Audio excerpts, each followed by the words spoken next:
If you're looking for the next best thing to invest in, try investing in your long-term health with Forward. Forward is intelligent medicine with a personal touch. Their doctors are dedicated to catching top killers like cancer and heart disease early, which could save you tens of thousands of dollars in the long run. So invest in a doctor that's invested in you. Visit GoForward.com to learn more about how Forward can help you manage your long-term health risks for one flat monthly fee. That's GoForward.com.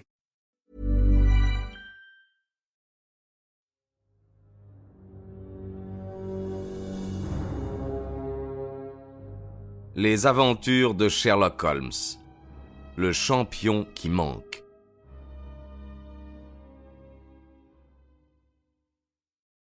Une fois de plus, mon ami devait éprouver une déception. Il rentra le soir fatigué, sans avoir pu rien découvrir. « Oh, mauvaise journée, Watson, » dit-il. Après m'être formé une idée générale de l'itinéraire du docteur, j'ai passé tout mon temps à visiter les villages de ce côté de Cambridge où j'ai fait jaser les habitants tout en prenant des notes. J'ai battu pas mal de terrain, parcouru les villages de Chesterton, Easton, Waterbeach et Hawkington sans obtenir de résultat. Et pourtant, un coupé à 2 chevaux ne pouvait passer inaperçu dans ces villages endormis. Allons, le docteur l'emporte encore une fois. Bien, y a-t-il une dépêche pour moi ? Oui, je l'ai ouverte, la voici. Demandez Pompée de Jérémie Dixon, Trinity College. Je n'en saisis pas un mot, dis-je. Moi je comprends très bien, expliqua Holmes. C'est de notre ami Overton qui répond à une question que je lui ai posée. Je vais envoyer un mot à monsieur Jérémie Dixon et sans doute la chance va tourner. À propos, avez-vous des nouvelles du match ? Oui, le journal de Cambridge en donne le résultat dans sa dernière édition. Oxford a gagné par 1 point et 2 essais. Voici ce qu'il dit. La défaite des Bleus pâles doit être attribuée à l'absence malheureuse du champion international Godfrey Stoughton qui s'est fait sentir pendant toute la partie. Le défaut d'ensemble dans la ligne des 3/4 et leur faiblesse dans l'attaque et la défense ont neutralisé les efforts d'une équipe excellente sous tous les rapports.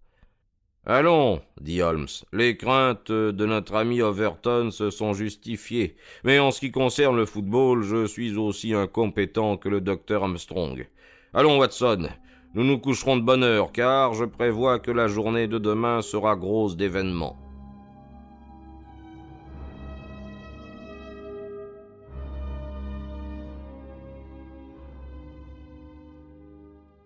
Je fus terrifié le lendemain matin en voyant Holmes assis auprès du feu et tenant à la main sa seringue de Pravaz.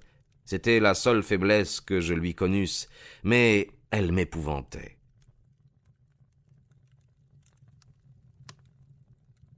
Il se mit à rire en voyant mon visage et la posa sur la table. « Oh, ne vous alarmez pas, mon ami, ce n'est pas en ce moment un instrument de malheur. Ce sera plutôt la clé qui nous ouvrira cette énigme. C'est sur elle que repose tout mon espoir. Je reviens d'une expédition et tout est préparé. Faites un bon déjeuner car j'ai l'intention aujourd'hui même de suivre les traces du docteur Armstrong. Dès que j'aurai relevé la piste, je ne m'arrêterai ni pour manger ni pour me reposer jusqu'à ce que j'aie découvert son terrier. En ce cas, lui dis-je, nous ferons bien d'emporter avec nous notre déjeuner. Il va partir de bonne heure car voici sa voiture à la porte. Peu importe, laissez-le partir. Il sera très fort s'il peut aller à un endroit où il me soit impossible de le suivre. Quand vous aurez fini, descendez, je vous présenterai un détective dont la spécialité est précisément celle qui nous est nécessaire dans cette affaire. Quand nous descendîmes, je suivis Holmes dans la cour. Il ouvrit la porte d'une écurie et fit sortir un chien blanc et feu, aux oreilles tombantes, aux jambes torses, moitié bassé, moitié terrier. « Je vous présente Pompée, dit-il.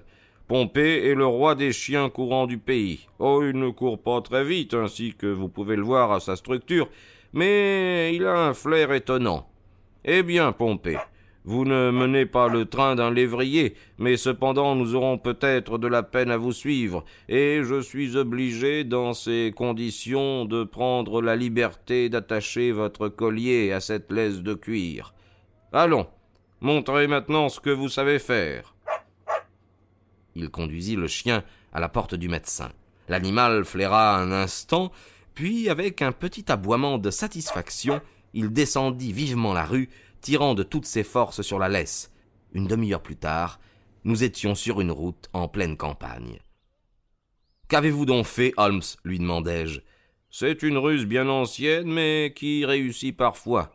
Je suis allé ce matin dans la cour du docteur, et avec l'extrémité de ma seringue, j'ai arrosé la roue de derrière de sa voiture avec de l'essence d'anis. Un chien de chasse suivrait cette odeur pendant des lieues et des lieues, et notre ami Armstrong devra aller loin, bien loin, avant que Pompée perde la piste. Oh, l'animal, voilà comment il m'a roulé l'autre nuit. » Le chien avait tout à coup quitté la route pour entrer dans un petit sentier rempli d'herbe. Un demi-mille plus loin, nous nous retrouvions sur une autre grande route où nous tournions sur la droite dans la direction de la ville que nous venions de quitter. Elle faisait un coude vers le sud de Cambridge et prenait une direction opposée à notre point de départ. « C'est ce détour qui nous a trompés. Ce n'est pas étonnant si mon enquête dans ces villages n'a pas abouti. Le docteur a bien joué son jeu, mais on peut se demander dans quel but. Voici à notre droite, je crois, le village de Truppington. Voilà le coupé qui tourne le coin de la rue. Cachons-nous, Watson, où nous sommes éventés. »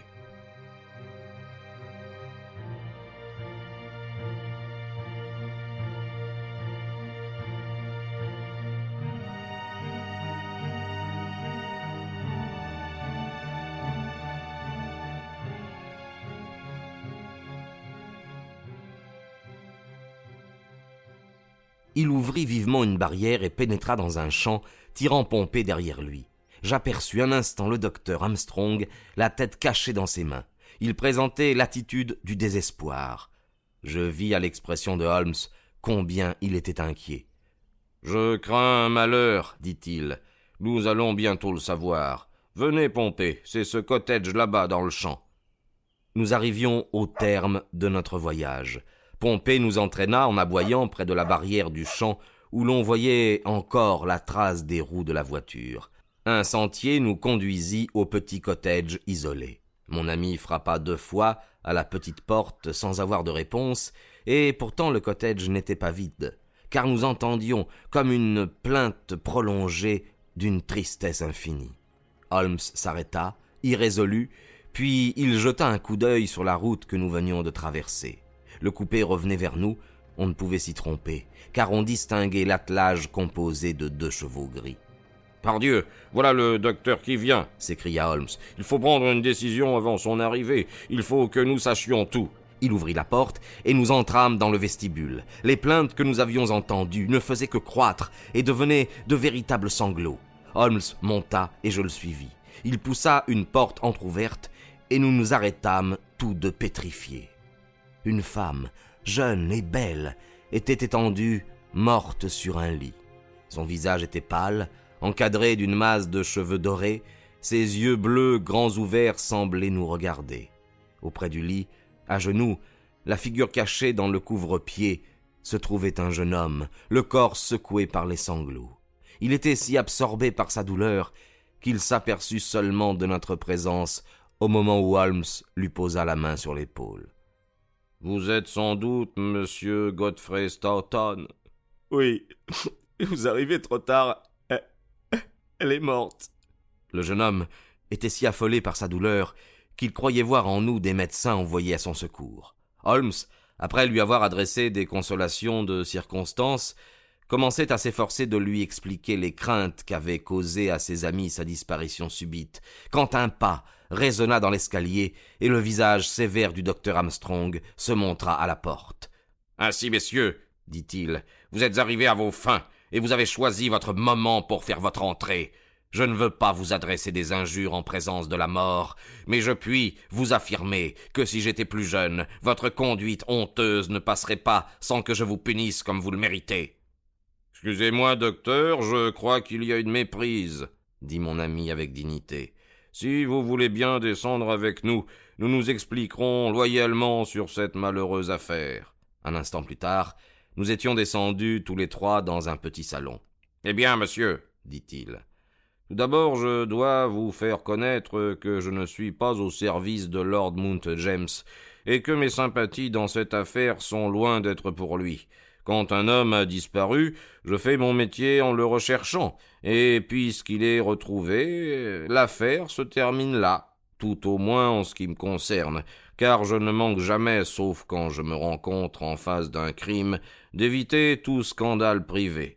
Si, comme je le crois, la loi n'a en rien été violée dans cette affaire, vous pouvez entièrement compter sur ma discrétion. » Le docteur Armstrong s'avança vers mon ami et lui tendit la main. « Vous êtes un brave homme. Je vous avais méconnu et je suis heureux d'avoir fait votre connaissance. La situation de ces pauvres enfants n'est pas difficile à expliquer après ce que vous avez vu. Il y a 1 an, Godfrey habitait à Londres un appartement meublé, et il devint follement amoureux de la fille de sa propriétaire qu'il épousa. Elle était aussi bonne que belle, et aussi intelligente qu'elle était bonne. Aucun homme n'eût eu à rougir d'une telle femme, mais Godfrey n'oublia pas qu'il était l'héritier présomptif du vieil oncle, et il comprit, sans hésitation possible, que si celui-ci apprenait son mariage, il ne manquerait pas de le déshériter. Je connaissais beaucoup ce jeune homme. J'appréciais vivement ses nobles qualités. J'ai fait tout ce que j'ai pu pour lui être utile, et tous mes efforts ont eu pour but de tenir son mariage secret. Grâce à l'isolement de ce cottage et à ma discrétion, Godfrey, jusqu'à présent, a réussi. J'étais le seul, avec un fidèle domestique parti en ce moment chercher des secours à Truppington, à connaître leur union. Enfin, le malheur s'abattit sur eux. La jeune femme tomba malade d'une phtisie galopante. Le malheureux jeune homme était affolé de douleur, et cependant, il dut se rendre à Londres pour jouer dans le match de football, car il lui eût été difficile de donner des explications plausibles sans éveiller les soupçons. J'essayai de lui donner du courage en lui envoyant un télégramme. Il me répondit en me suppliant de faire l'impossible. C'est cette dépêche dont vous semblez avoir eu connaissance d'une manière que je ne puis m'expliquer. Je n'avais pas voulu lui dire combien le danger était grand, car je savais que sa présence ne pouvait rien changer, mais je fis connaître la vérité au père de la jeune femme, et il a cru devoir en faire avertir Godfrey. Celui-ci est donc arrivé de suite dans un état impossible à décrire, et il est resté ici, agenouillé près du lit, jusqu'à ce matin, quand la mort est venue mettre un terme aux souffrances de sa jeune femme. Voilà tout, monsieur Holmes. Je puis compter, j'en suis persuadé, sur votre discrétion et sur celle de votre ami. » Holmes serra la main du docteur. « Venez, Watson, dit-il, et nous quittâmes cette maison remplie de douleur. Au dehors brillait le pâle soleil d'une matinée d'hiver.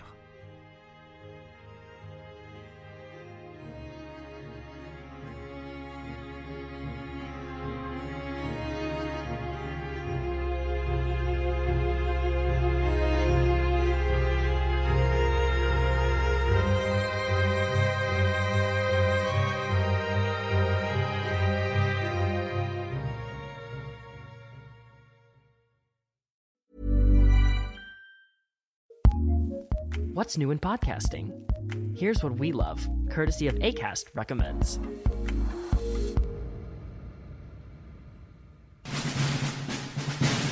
The Civil War was the most important event in U.S. history. That's because it decided what kind of nation America would be and whether or not America's promise of justice and liberty for all would come true. And what decided the outcome of the Civil War was its battles. I'm Scott Rank, and I'm the host of the show Key Battles of the Civil War.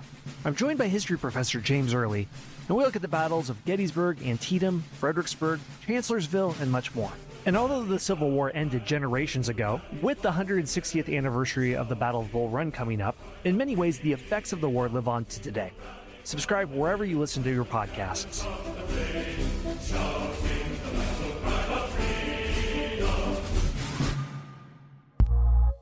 ACAST recommends.